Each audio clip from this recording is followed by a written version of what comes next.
You're muted. Yeah, I was muted because for some odd reason it queued up the countdown again. You didn't see that? It popped back up and went like 3 seconds. That.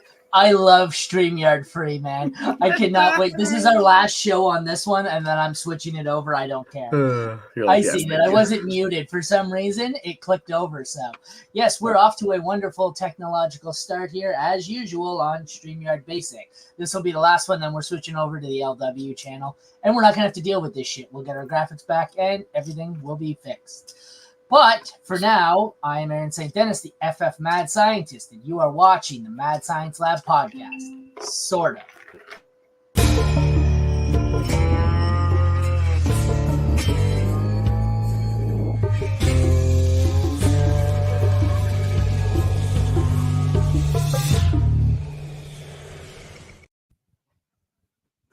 Is it going to start over again? Is it going to load up? No, we're good. It only wanted to play once.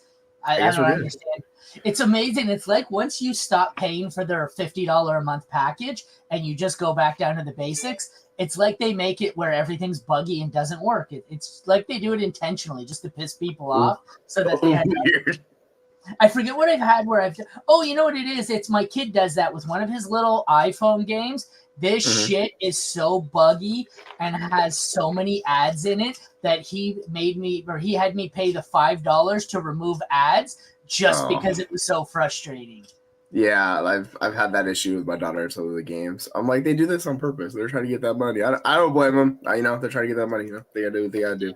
They do, and that's what they're doing here, the sons of bitches. So we will struggle through one more episode, and then we're going to be live on Sunday, I guess early afternoon, at noon on the LW channel. It will still be appearing on all our feeds. It will just be their StreamYard. So it will go from right now, we're only broadcasting on, I don't know, were you able to send it out? I clicked off the I can't. Yes. I can't stream this version of it, we determined this yesterday. It's because it's free. It won't let you. So. Yep. Yeah, it's streaming right now on my Facebook, Twitter, and YouTube. But Sunday it will be streaming on like 15 different sites because I tested it out the other day. It let me set like 14 different destinations, and then it'll let every guest, send out their destination. So we're gonna be fucking everywhere on Sunday. Sunday at noon. A lot better, yeah. See my ugly face plastered all over the goddamn thousands of screens across America. Yeah, lovely, because that's what I love. I don't know about you. I just conversation with Pat Fitzmaurice at the expo about how I can't listen to myself and I can't watch my videos. I'll go in the living room and my kid will click my podcast on YouTube and I'll hear, hey, this is it. I'm going, turn that shit off. Oh, but it's you. I don't want to see it. I was there. I don't want to watch. I don't want to listen to myself. I even did it. My buddy had it on in the lunchroom listening to us the last week or 2 weeks ago. And I turned in and he's got it on the speaker at the lunch table with him and one of the other guys. And I'm going, fuck, I don't want to hear myself. Turn this shit off. What do you guys do, dude?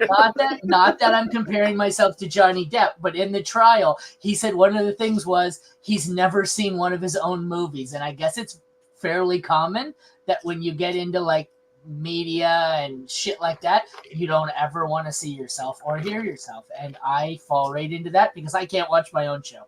To be fair, I also don't read my own writing, so.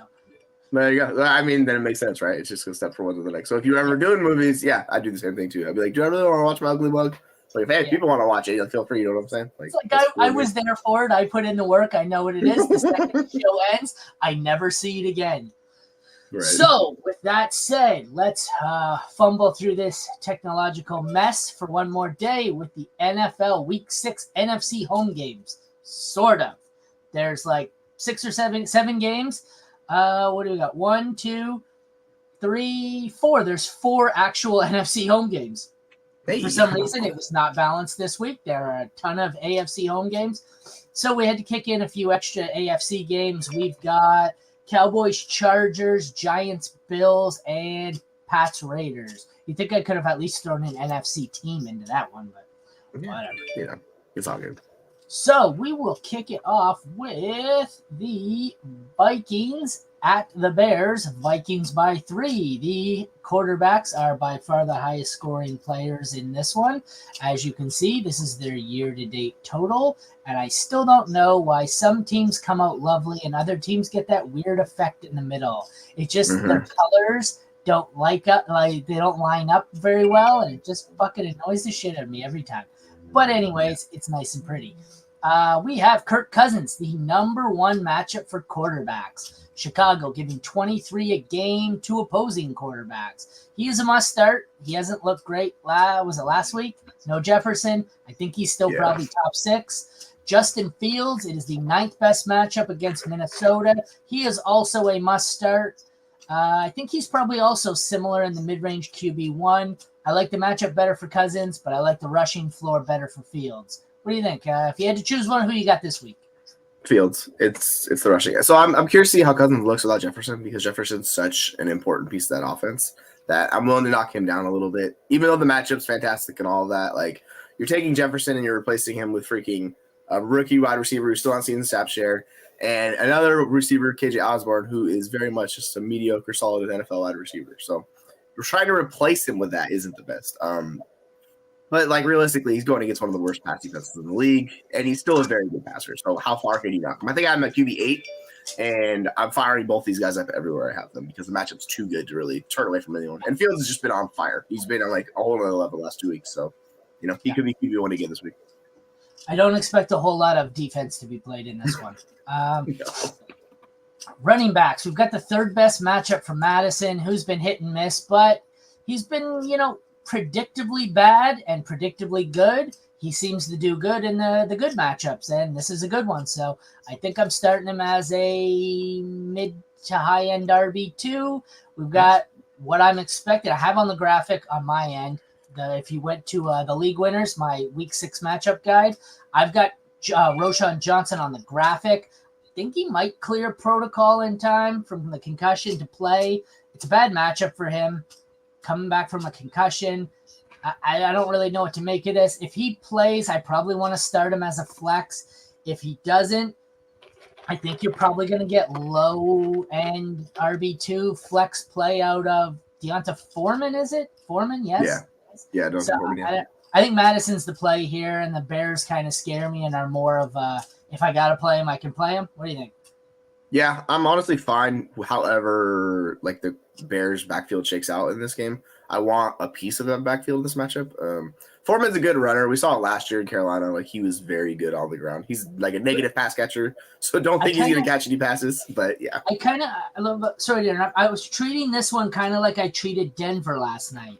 If one guy's out, I want to smash the other. But if both play, I don't know if I necessarily want both of them right now. Like, Roschon's kind of like looking like Javonte. It should be him, but you don't know about health. The other guy might get more role than he should. He's not that great. I don't know.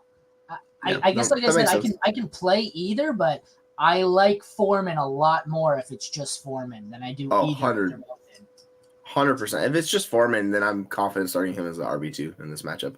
The difference is this offense has been a lot better than whatever the hell Denver's offense was last night. That was just a dumpster fire. Like, it was just gross. Fair. I bet the over on passing yards for Russell Wilson, I was like, that's a regret. I'm never going to do that again.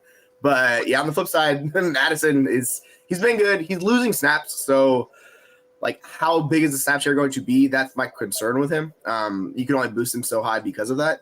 But, he's a solid, like, flex RB2 for you in this matchup, and just roll him till it changes completely.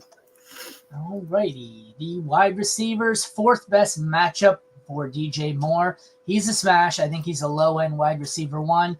I want no part of whoever the hell's left there. Mooney, maybe if I got to flex him or wide receiver 3, I can maybe convince myself, but he hasn't really shown me enough.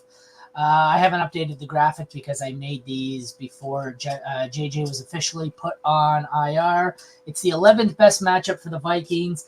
I think Jordan Addison is a mid to low end wide receiver 2. KJ Osborne, if I got a wide receiver 3 or flex him, I will. DJ Moore, I think, is my 1 here with Jordan Addison pretty far behind as a 2. What do you think? Yeah. Yeah, it's just we just need Addison to see that snap share increase, and ideally he should because there's literally no one blocking him for playing that. Osborne's going to be the X, so he's going to step into that role and play that because that's not Addison can't really do that. That's not what he's capable of or he feels. So he's going to be the 2. He's going to be off the line. They're going to move him in motion, stuff like that, and let him cook. So if he gets the actual snap share increase and runs the routes, like he should be very good moving forward. So I have him as a wide receiver too, and I could move him up depending on how this game goes, but I'm just kind of want to be safe and see how it goes. But yeah, DJ Moore, he's the wide receiver 1 in this matchup of the 3. All righty. Tight ends. Where the hell are we? Tight ends. Oh, there we go. 10th best matchup for Hawkinson. He's a must start every week. 14th best for Komet. I don't think he's a must start, but he is a start in this one. I think he's a mid to low end wide receiver 1, so he's probably a must start every week at this point. I don't know if I can name 10 more reliable tight ends. I don't know if I can name 4, but so I'd start both of them. Hawkinson's a must start. The kickers, Joseph has not been good for the Vikings, but it's the 5th best matchup. If you have no choice, play him. And same goes for Kairos Santos, who has the 11th best matchup. They're both more desperation bye-week replacements than anything. With only 2 buys, you probably don't need them. Play him if you have to.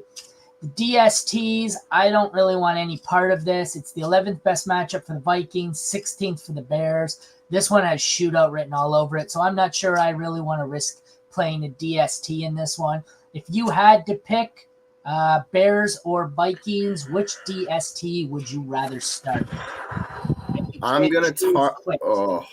I guess the Bears defense, but man, I do not feel good about either one of these. They're pretty much avoids for me. I am terrified of this matchup and how it goes. I just think it's more likely that maybe Cousin turns it over than Fields does this matchup, which seems weird saying that. I mean, I'm talking this out loud. It sounds stupid, right? But that's kind of where I'm at with it too. So I'll choose the Bears, but they're like 25 and 26 for me this week. I just don't want anything to do with them. Next game, we've got the Lions by 3 at Tampa. I think that's disrespectful to the Lions, and people aren't buying it. I like the Lions much more than I like Tampa. Starting off, we've got Jared Goff, who's the 24th best matchup, so not great. I'm still playing him as a low-end 1. I think at this point he's not even a QB2. I think he's just a low-end 1. He's been good. On the other side of the ball, where's Baker Crapfield? There he is, 13th best matchup against Detroit. I want no real part of this. He's not great. This is a really solid defense that I don't think gets the respect it deserves. So starting Goff as a 1, benching Baker unless I'm desperate. I guess he's a low-end QB2 in Superflex if you have to. What do you think? Yeah, I mean, Baker hasn't been bad this year. He had the one bad game against Philadelphia, but outside of that, he's been pretty respectable considering the last few years. The Lions are good, man. Yeah, their defense is very good. And if they're able to get home, like we talk about, and they get home and they cause pressure, that's where their defense just kicks it up a notch. And then turnovers happen and issues and things like that. So if they can get home against Baker, that's where the issues will lie because Baker's never been great under pressure. And on the flip side, this isn't the best matchup for Goff, but he's been just so good. You just kind of have faith in him, and you're just rolling with it. And a healthy Amon-Ra helps. So he's playing. So you have more confidence in Goff because he has his guy, and it's not relying on ancillary options like Khalif, whatever his name is, or Josh Reynolds, and you get ASRB thrown in with that. So yeah, I'm rolling with Goff. He's top 12, and Baker's top 17 for me this week. Sorry, I was replying to a message. It's funny. I did my IDP waiver wire, and at defensive line, linebacker, and defensive line, linebacker, and DB.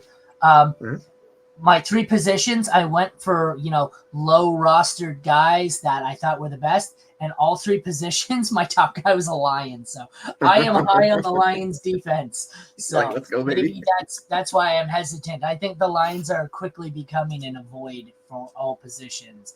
Sorry, I was trying to blank there. I don't know why I couldn't remember the 3rd position that I rank. I'm the number 2 Fantasy Pros IDP ranker, and I can't remember what the position is. That says a lot. Yeah. To be fair, I'm number 2, and there's only 2 of us. That's not true. Hey.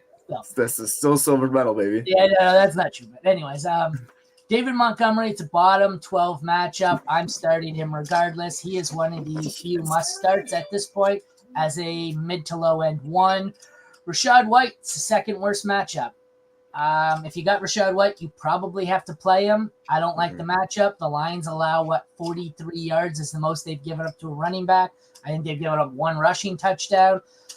I am avoiding Rachaad White if I can. Am I losing my mind? Do you have notifications going off? Is it my kids? There was one on. I'll mute my phone if that's it. I couldn't know. I couldn't tell if it was my kid's phone or you. I'm sitting there going, am I losing my goddamn mind? Where do I keep hearing this notification? I'm hearing the sleeper notification. So there you go. Yeah, that would be funny if it was your kid's phone. You'd be like, oh, he's already in it. So running backs. Yeah. So the interesting thing with White is he has not been hyper targeted, which is something I was kind of talking about in the offseason. Just because Baker was like, oh, Baker had the highest checkdown rate. I'm like, well, yeah, he played with Christian McCaffrey last year. So obviously it's not going to translate 1-for-1, right? So, yeah, White has not been as involved as people hoped for him being a bell cow, but he's still solid. He's RB2. Given how your teams shape up, unless you have two other running backs, which most teams do, like you can bench him, but like he's fine. I don't think he's terrible playing this matchup. And yeah, he's just locked in. And with Gibbs' injury, he might miss this week again, so that's going to push him even higher. So it's like, you just roll with David Montgomery until he gets any worse because he's been fantastic. So you're trying to tell me that Rachaad White is no Christian McCaffrey? Shocking. I know how weird that works. Groundbreaking. I should quote that. You'll get so much hate. I know. Someone will actually send you hate because that's the internet, but they'll take it way too serious. I'm like, dude, no shit. Like, what do you think we're talking about? Wide receiver, we've got a middle of the pack matchup, 17th for St. Brown. I think he plays. Who knows with his injuries or whatever the hell he is nursing right now. If he plays, you start him. He's a high-end one. If he doesn't play, I'm always firing up Josh Reynolds. That's been my guy. Puts up 15 points every time St. Brown's out. Jameson Williams, I'm fine stashing, but we're quickly going to get to the point where he's going to be gone. I don't think this is happening, and he's going to find his way to my waiver wires anywhere I am stashed very soon. Tampa side of the ball, 13th best matchup. I don't mind starting Mike Evans as a 2. Probably Godwin as a low-end 2. I have Trey Palmer stashed some places. So I don't mind starting either Bucks receiver. It's just not all that exciting for me. But Mike Evans always has that potential for a big blow-up game. If he finds some busted coverage, if I could talk. So what are your thoughts? So it depends how Mike Evans looks in this game coming back from his hamstring injury, right? If he's back to the guy he was pre-injury, then he's going to be the guy in this offense. I forgot he's nursing that hamstring injury. Good call. Yeah, so like that's the only thing that really worries me. But he's gonna play, so like I'm excited to have him back because he was a top 5 wide receiver going into that injury. And then ASRB also dealing with an injury with an abdomen, so who knows what the hell that injury actually is. But he's playing. You gotta trust him. He's a top 12-ish option for me this week. I just knocked them down a little bit because of the injuries, but like overall they're the guys in these offense, so you want them. I will say Jameson Williams is like those other rookie, he's like a rookie wide receiver where you're waiting to see that bump and snap share and routes and all that stuff. It might not happen, who knows, but it's like Quentin, Jackson Smith, and Jigba, those guys. Like, you're just waiting to see it happen. So, like, it's worth the roster spot, but yeah, I'm just going to wait and see with those guys. Tight ends. It's a bottom 12 matchup for Laporta. I don't care you're starting him. He appears to be a mid-range tight end 1 at minimum. The Bucks, Cade Otton has been a stash for me. It's the third best matchup. He's on the field for like 98% of the plays. He just hasn't found a way to translate it into production. If Evans' injury is more serious than expected, he could finally see some usage. I don't know if I got the guts to play him as a tight end 2. Probably just a stash for me. Yeah. Kicker, we got Riley Patterson. It's not a great matchup, 24th best. He's been solid, though, so if you need to, you can stream him. I definitely wouldn't drop him. He's been playable. It's a bad matchup for Chase McLaughlin, who hasn't been great. Bad matchup. Drop him, or at very least don't play him, but probably drop him. Lions, DST, bottom 12 matchup. If you got him, I don't hate playing them, but I'd look to find someone else. Same can be said with the Bucks. I like their deal about the same, maybe. I don't know. I was going to say a little more than the Lions, but the Lions are kind of winning me over. It's a worse matchup. Both Ds can be played if need be, like if there's no other options, but I don't really want to play either of them. I really want to play Tampa even less because I think that Detroit offense is pretty solid. What are your thoughts? Yeah. The differences in O-line is drastic in this matchup. And it's the reason why you're so confident with Goff is because over the years when Goff's been pressured, he hasn't been good. But this O-line's so good, it keeps him from being pressured and gives him time where he's able to just dice up defenses. So in a normal situation, yeah, like I would be a little bit worried about both of them. And I am, so I just don't want to play Tampa Bay's defense. But if they're able to get home, that's how they can generate pressures and turnovers. So if that's potential, like if you're looking to stream and you're out of options, like they're not the worst scenario team you want to go with. But yeah, the Lions are the defense I much prefer. Agreed. Next, this game. Good God. It's just a lot. It's almost as ugly as the graphic. Those Washington. Yeah, I know. Some of them, they come up and they blend together, and I'm like, ooh, that's like, you ever see where there's like games, like sports games, where the jerseys create like a nice artistic blend, and it's like, this is a really pretty game. The Atlanta side is a really pretty red and black blend. That Washington, good God. Yeah, they're going to change the name. Why would they make it less shitty colors? Just muck. That's just muck right there. Anyways, that's enough of my artistic critique for the day. We got Commanders at Falcons. Falcons by 2, telling you probably how bad both these teams are. That someone is an underdog to the Falcons and that the Falcons are actually favored over someone. We'll start with quarterback. Perhaps my least favorite quarterback of all time, Sam Howell, the quarterback that I love and hate. It seems like it alternates between quarters. This week, 19th best matchup for Howell. He's always a low-end QB2 with high-end QB2 potential. If, he's got the boom week, you just got to limit the turnovers, add in a little rushing. He's the definition of boom or bust, though. He's either going to put up 30 points for you or a -3. That's just how he goes. On the other side, we don't have boom or bust. We just have bust. Desmond Ridder sucks. 5th best matchup, I don't care. He is basically a QB3 for me, and I'm not playing him unless I'm in super flex and I'm desperate. To explain how bad he's been, someone in one of my work leagues added Taylor Heineke. Desmond Ridder's healthy, and yes. He was added. The backup was added. That should tell you all you need to know about how bad Desmond Ridder is. What do you think of these two lovely second-year quarterbacks? That was a great QB draft class, man. You like that? Kenny Pickett for the win. Oh, God, it's gross. That's disgusting. When Kenny Pickett is the unquestioned best quarterback in a draft class. Remember at one point where we thought there were going to be 5 first-round quarterbacks? Good God.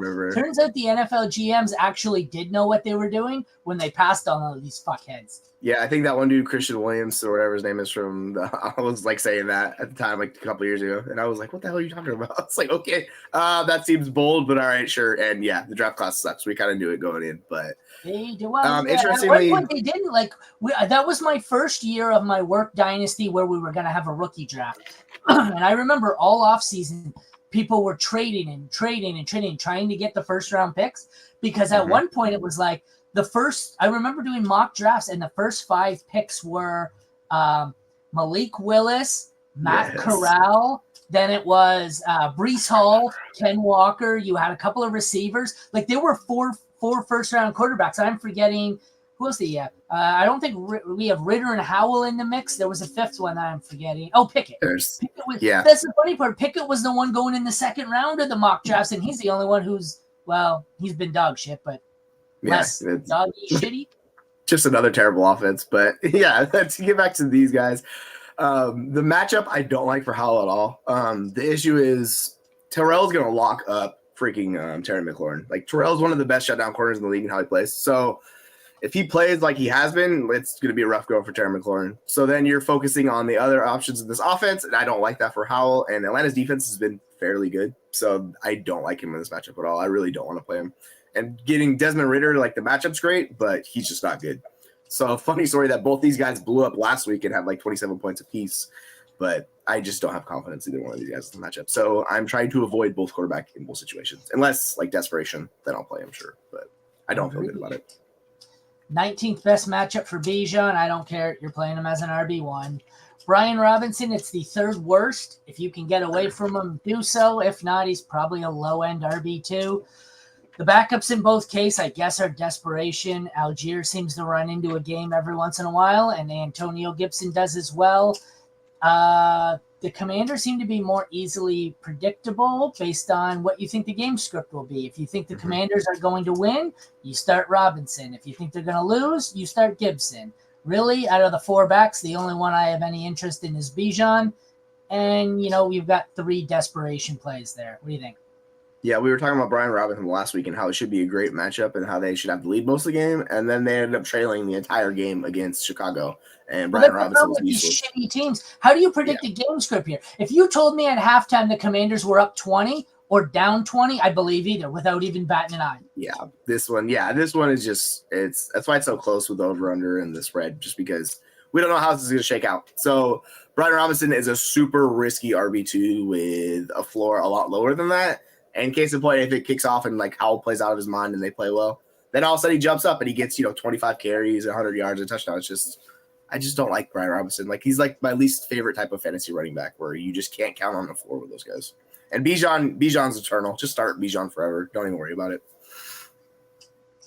Yeah, this game seems like it's going to be one of those cases where it's 2 shitty teams. Kind of like Bears and Broncos. It's like each team taking their possession to say, no, we're the worst team in this game. No, we're the worst team in this game. It's just like whoever has the ball last might be the one who loses it. They're both fucking that's a great way to look at it. Awful team. So McLaurin and the receivers, it's the 6th worst matchup. I think you were accurate with it's going to be rough. McLaurin, you probably still have to start as a wide receiver too. Just downgrade him a bit. I want nothing to do with Dotson at this point.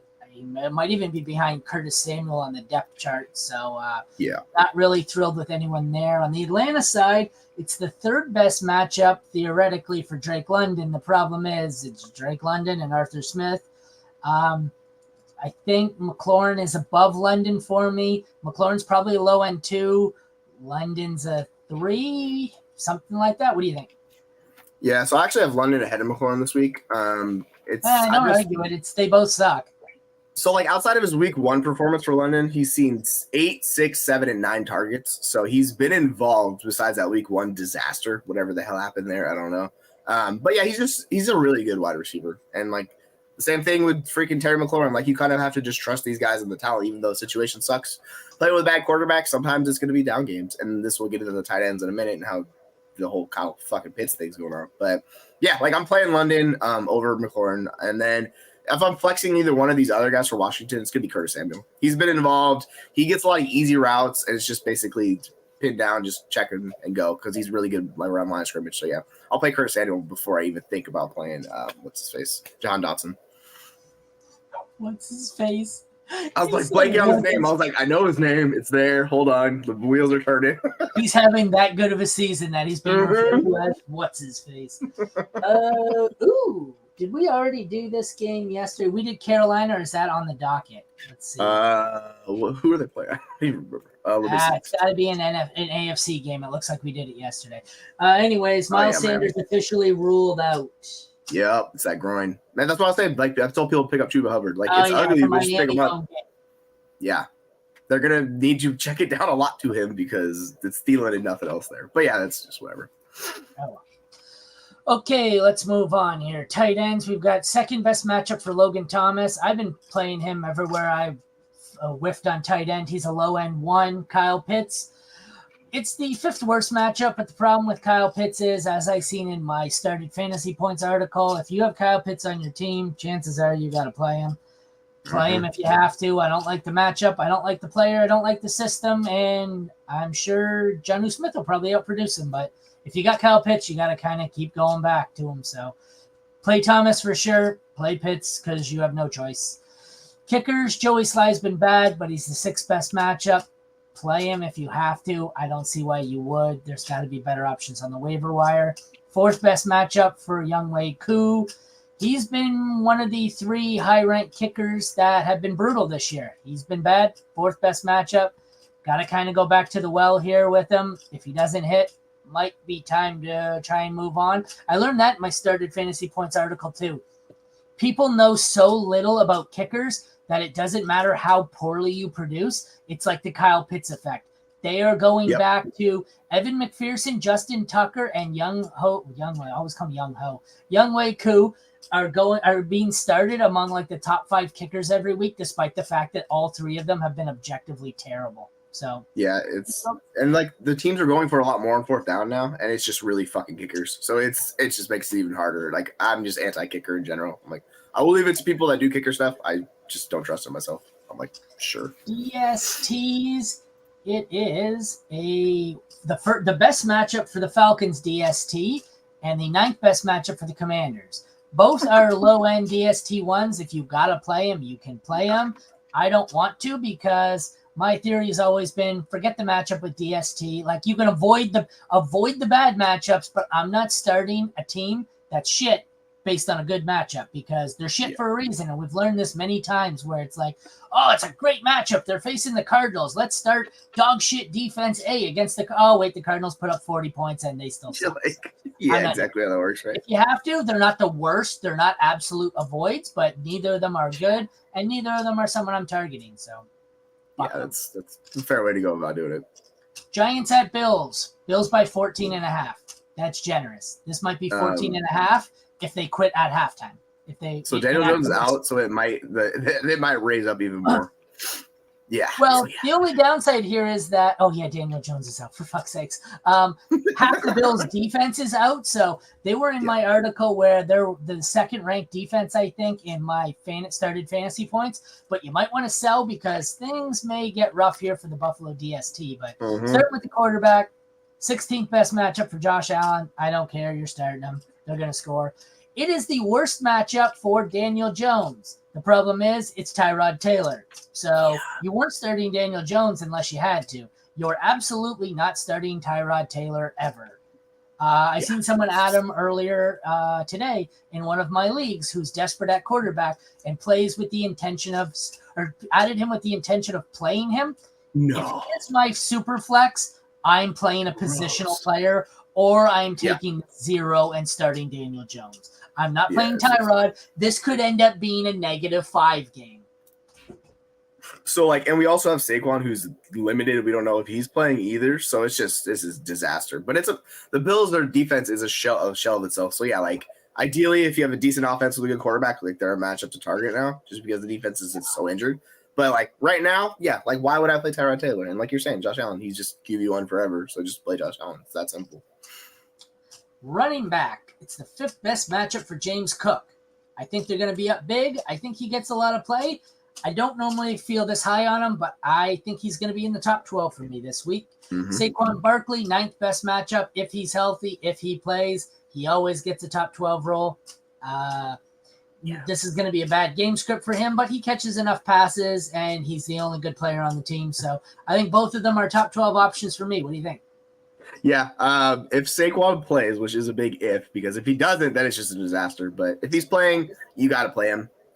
He's going to be heavily involved, which seems like a bad scenario. A guy coming off injury is going to be heavily involved in the offense, but they don't have any other options. So it's kind of what they're going to do because it seems like Dable just has no other options. So, him and, like you're saying, James Cook. I love James Cook. All the James Cooks forever. So, he's a solid RB2 with the RB1 upside this week. 10th best matchup for the Bills, wide receivers. Diggs is a top 5 or 6 guy here. Gabe Davis, probably going to play him as a low end too. The Giants defense, this is probably going to be one of those weeks where Gabe Davis has the potential to get behind the secondary for a long touchdown, so I don't mind starting Davis. The Giants, it's the 21st best matchup, so bottom 12. The only guy I really want to start here, if I can flex Wan'Dale Robinson, I might. He's getting enough target volume to be somewhat relevant. I prefer to avoid all Giants, but if I have to, I think I would go Wan'Dale here. What do you think? Yeah, if like you're saying, if you have to, which hopefully you don't have to, because this is it's really gross, especially catching from Tyrod Taylor. You don't know how these passes are going to look and where he's going, but thankfully Wan'Dale is like a gadget guy, kind of behind my line of scrimmage, and everything's short, so it's easy for Tyrod to get him passes. So I'll go with that. And back to the Bills. Both guys are top 20 for me this week. So we're riding with Gabe Davis. We're riding with Stephon Diggs, who's I think he's like my wide receiver 2 this week or something like that. But you want those Bills wide receivers in your lineup this week. Agreed. One sec. I'm just clicking off something here. I've got another thing going on my background, and I had to switch it because I was worried that the volume was about to click on in the middle of the show. Third Third worst matchup for Waller. You may have to play. Well, you probably have to play him if you drafted him. It's a bad matchup. Yeah. They're going to be behind, which means they'll be throwing. No good receivers and possibly Barkley out. Waller may be the only option left. On the Buffalo side of the ball, it's the 11th worst matchup for the Bills, who are kind of splitting things between Kincaid and Knox. I don't want to start either of them. Waller, if you gotta. The Bills, let's just bench him. Kicker side, it's the number one matchup for Tyler Bass, who's been my second most trusted kicker. He's a top 3 option. He may be my number one kicker this week. Fire his ass up. 6th worst matchup for Graham Gano. He is not one of my trusted kickers. I would normally say that their offense is crappy enough that they may stall out on drives and settle for long field goals. I'm not sure they cross the 50-yard line even against a banged-up secondary or banged-up defense in general, I guess. Sit Gano if you can. DSTs, I'm all over the Bills here. Backup quarterback, although Tyrod doesn't really turn the ball over. He's going to game manage this. Still starting the Bills. It says 14th best matchup, but that was under the assumption that Daniel Jones was the quarterback. Giants, 4th worst matchup. I'm not playing them if my life depends on it. Thoughts? No, that would be gross. Yeah, so Tyrod's going to be under constant pressure because that line is just in shambles. So you could see a lot of sacks in this game and a lot of pressures, which could lead to more turnovers than Tyrod would normally give you. But yeah, he's not Daniel Jones. He's not going to throw it away or turn over as much as him. But there's still the option of that. So Bills are just basically like top 5 options for me this week, and I'm riding with them. And getting back to Waller, the interesting thing is like they lost Milano, the linebacker, and they like lost a safety. So that's like tight end defense right there. So I think it's a little bit better matchup for Waller this week. It's just I don't know if you can trust it or not. Agreed. Right. Next, we got Cardinals at Rams. Rams by 6. We'll start with the quarterbacks. Josh Dobbs has come back down to earth a little bit. He is the 11th best matchup here. He's probably a mid to low end 2. Play him in Superflex if you have to. Matthew Stafford, 3rd best matchup here. He has probably high end quarterback 2 with maybe outside shot at low end 1 potential here with both the receivers healthy and in the lineup. What do you think about these guys? Yeah, Stafford looks great. He's been good all year, and he finally has the 2 wide receivers that he's just loves and trusts. So he's just going to ride with those 2, and Puka and Cooper Kupp. So he gets boosted. He's top 12 for me this week. Dobbs is like a pumpkin, so he kind of went back to it. We were hoping it wouldn't happen, but it happened last week. So unfortunately, that's how it goes sometimes. And I don't feel great with Dobbs. You could play him if you had to, but I really don't want to play him in this matchup, to tell you the truth. Running back, we've got the 4th best matchup for Kyron Williams, who I have been starting as a low-end 1. Texans wide receiver Tank Dell, concussion, ruled out for Sunday. That's another game I think we already previewed. Yep. Yeah. So Kyron Williams, low-end running back 1 for me all season. Got a little scary last week there. Cup coming back, I think, affected him the most. Still probably starting him as a high-end 2. We'll just see if all 3 of them can coexist in this offense. It's not James Conner. It's Amari DeMarcado or Keontae Ingram in a bad matchup against the Rams defense. I didn't really want to start Conner, although I would have. I have no interest in DeMarcado. He was pretty crappy. What was he averaging? Was it 1.1, 1.7 yards per carry? I don't want either. So I'm out on the Cardinals' backs, and I'm going to downgrade Williams a little bit until we see him produce with Kupp in the lineup, but he's still probably an RB2 for me.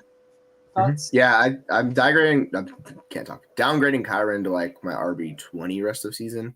Just because he's the RB2, but he needs touchdowns now, and like he desperately needs them because we saw how Kupp and Puka like dominated the shares of the offense. So it does suck for Kyron, but he's still usable. He's a solid RB2. He still had 15 touches last week.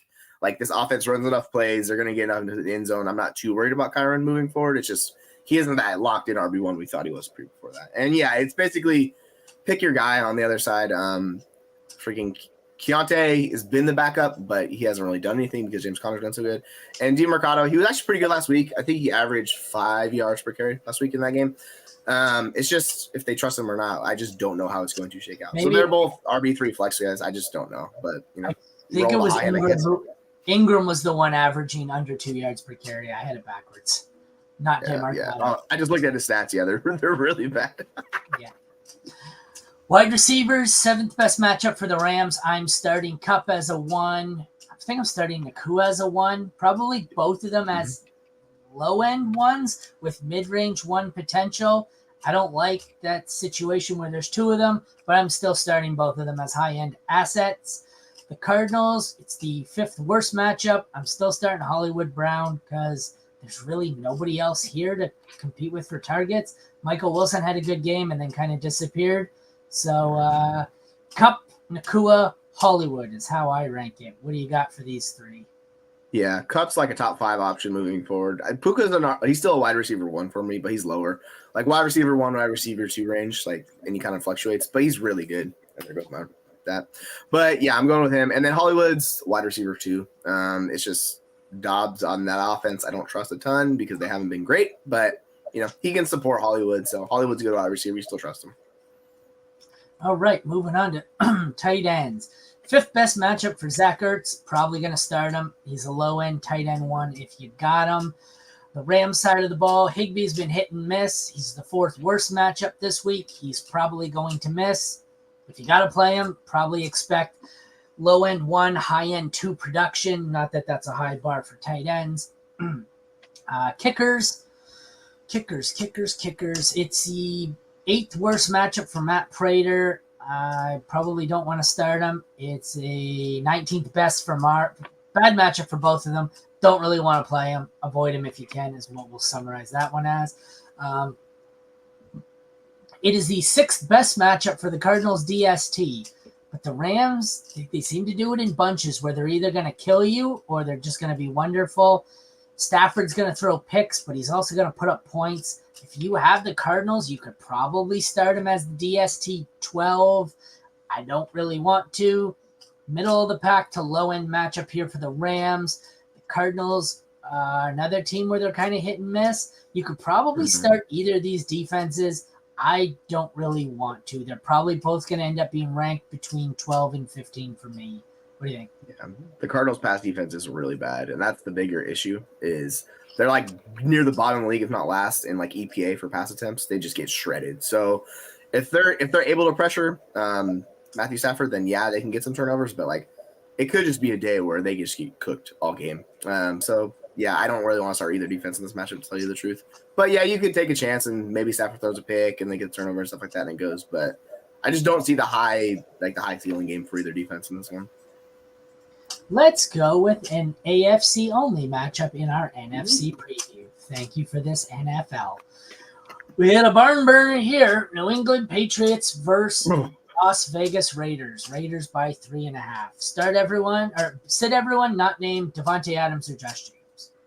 Yeah, basically. I'm going to break it down a little bit more, but I'm going to buzz through this game because that essentially sums it up. It's a middle of the pack matchup for Mac Jones, who you are not starting. There are actually whispers that Belichick says they might be close to starting Malik Cunningham. Yeah, I saw that. Jimmy G, 4th worst matchup. You ain't starting him either. These guys are super flex desperation plays only. Avoid him in all other formats. Try to avoid him if you can in super flex. What do you think? Yeah, it's just a disaster in New England. Like I'm looking at this roster. There's not a player I even want. Like even in Dynasty, I don't even really want Mac Jones because it's a dumpster fire over there. Their offense is just trash. So yeah, I'm pretty out on Mac Jones. I think he's my QB, like bottom of the barrel, 29.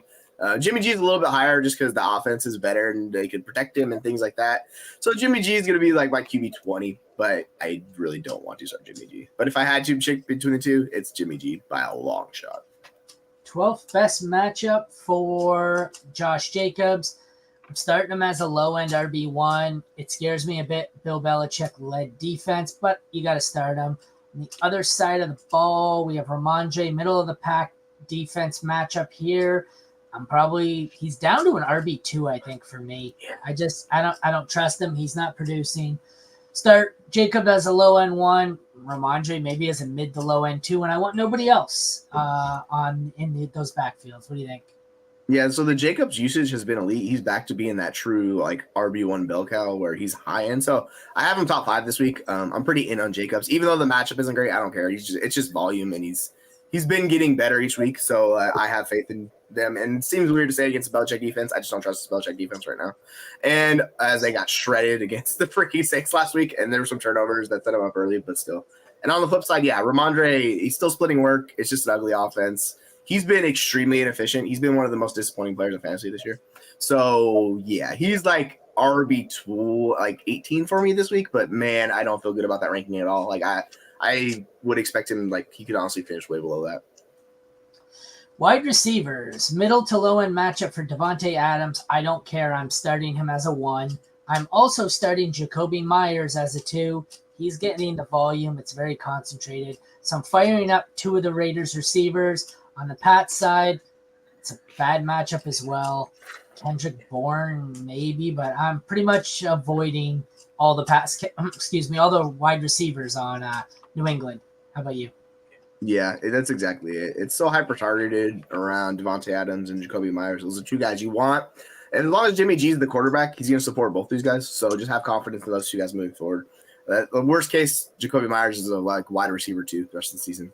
His usage has been great. And Devontae Adams, he's just like one of the best wide receivers, like top 3 wide receivers in football. He's a stud. So you just bet on studs. And yeah, I don't know what to do with this New England wide receiver core. I think it's the worst in the league. Like, I honestly think it's worse than Carolina. Like, I don't want to deal with it. So, like, I'm avoiding all Patriots wide receivers this week and probably moving forward too. Particularly if Malik Cunningham steps in. Like, that's going to be even worse because he can't pass. So, yeah, that should be fun. Patriots tight end. It looks like it has come to the end of the road for Hunter Henry. If you got him, you can go back to him one more time, I guess. Middle of the pack matchup here. He's not the worst option. He's a streamer. 6th worst matchup for the Raiders. Mayer, I think, is officially in stash territory for me. Looks like they're slowly ramping him up, and he's starting to take over. I want nothing to do with Hooper. Like I said, Mayer's a stash for me. At kicker, 2nd best matchup for Carlson for the Raiders, who has been disappointing, but you're firing him up in this one. This has field goal fest written all over it. Chad Ryland, 7th best matchup. Hasn't been great, hasn't been bad. Also field goal fest, so start both kickers. To do Raiders, this is the 3rd best matchup for the Raiders DST. I don't care. Like I said, it's a great matchup, but bad defenses are bad defenses for a reason. Mm-hmm. If you really got no other option and you want to take a big dick play, go for it. It's risky. Pats, it's a bad matchup, allegedly. Can't see how the Raiders are a bad matchup, but they have been for fantasy. I can probably start the Pats as a low-end DST1. I think despite the matchups, I'm taking the Patriots pretty handily over the Raiders, but I don't really want to start either of these teams. You? Yeah, I really just – my thought process on the Patriots is I just don't want any Patriots in my lineup of, like, any position, to tell you the truth, until we get a better offense, until we just get things working out in their favor. So, yeah, like, following the process, the Patriots are the better defense to play, but I'm just avoiding. Like, I don't want to do that. Same thing with tight ends. Just no, thank you. And to wrap it up, is this a Sunday nighter or the Monday nighter? I think it is the Monday night. Yeah, it's Monday night. Sunday's the Bills and Giants, right? Yeah. Oh, yeah. I'll show the Sunday night game. So we got the Monday nighter to wrap it out here. Cowboys by 2.5 on the Chargers. We go from a game where I wanted no one to I want every fucking piece of this game I can, because this might be 50-49 like this. The Chargers do not play defense. The Cowboys sometimes play defense. Who the hell knows? We'll start at quarterback. Dak has not looked great. Still, it's the 4th best matchup for him. I'm firing up Dak as a low-end 1. Dallas ranks as a bad matchup for quarterbacks. I don't care. Herbert's been awesome, and Dallas has been prone to meltdowns. You just got to hope you don't get them on their day where they decide they're the best defense in the NFL history.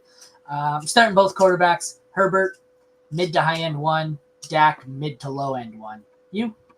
Yeah, same with you. Like we talk about players that are struggling. If you're not going to play them in this matchup, don't play them. So this applies to Dak Prescott. He gets the ideal matchup to correct some of the issues in that offense and just give the ball to CeeDee Lamb. Like, just make it simple, Dak. Stop freaking targeting these lesser players with bad routes and all that stuff. Like, give it to your best player. It'll be successful for you.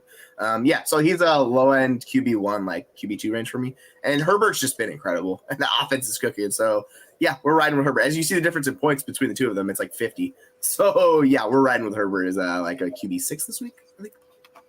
Sounds good to me. Running backs, 8th best matchup for Pollard. If you got him, start him. He's kind of in a Ramondre territory for me, where he went from what was expected to be a mid-range RB1. Now I've got him closer to a high-end RB2, but you're starting him regardless. It's a low-end matchup here for Eckler if he plays. I think he's out another week. If he's out, I want no piece of this running back room. I'll start him as an RB1 if he plays. I'll start Pollard as a low-end RB1. What do you think?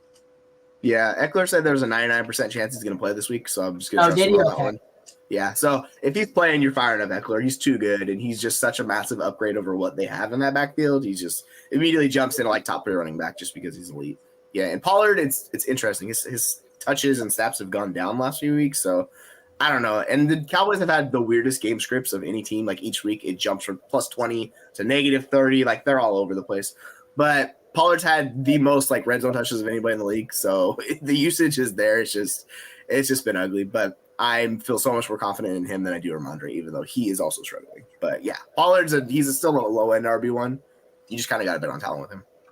Those were two of the guys I was out on at their draft cost all season. I had very few shares. And it's like, Pollard's the most efficient running back in the NFL.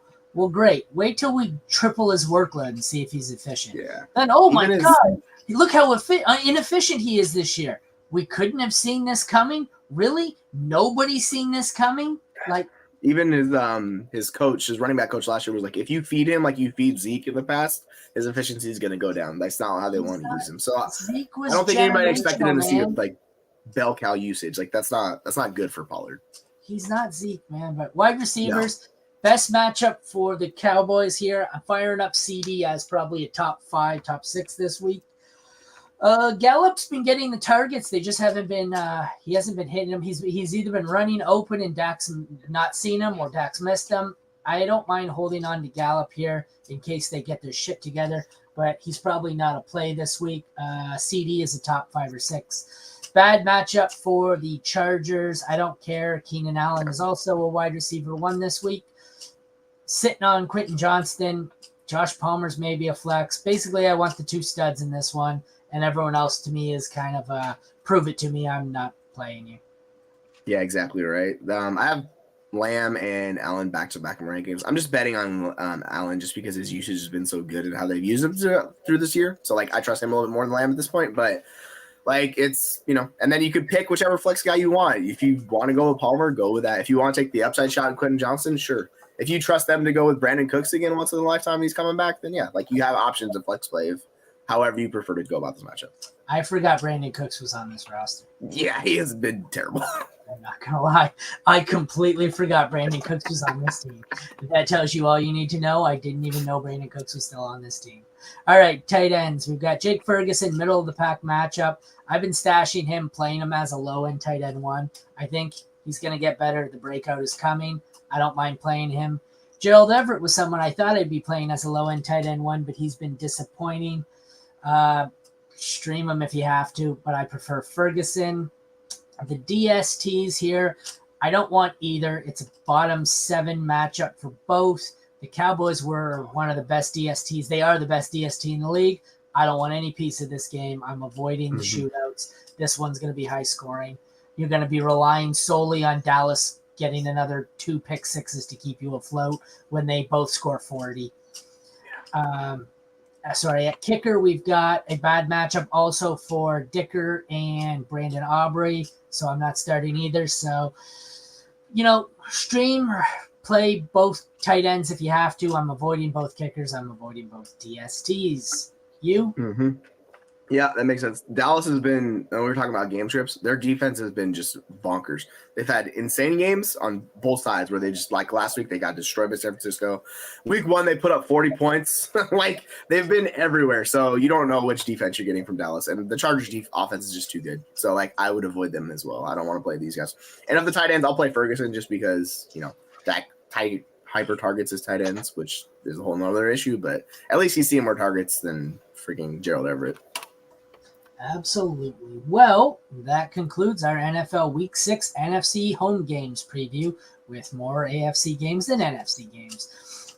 check back as we will hopefully be on the new channel, the LW channel, League Winners channel, as well as our own, come Sunday morning, early afternoon, I guess, depending on where you're at. We'll be live Sunday at noon Eastern, right until kickoff, answering all your sit starts, trade questions, blah, blah, blah, whatever, just dissecting the games. Be me, Jesse. Who else knows? We'll figure it out. There'll be somebody else. Yeah. There'll be a few of us. We will see you Sunday at noon. For Aaron and Jesse, thank you for watching the NFL Week 6 NFC Home Game Preview on the Mad Science Lab podcast. Take care, everyone. We'll see you Sunday.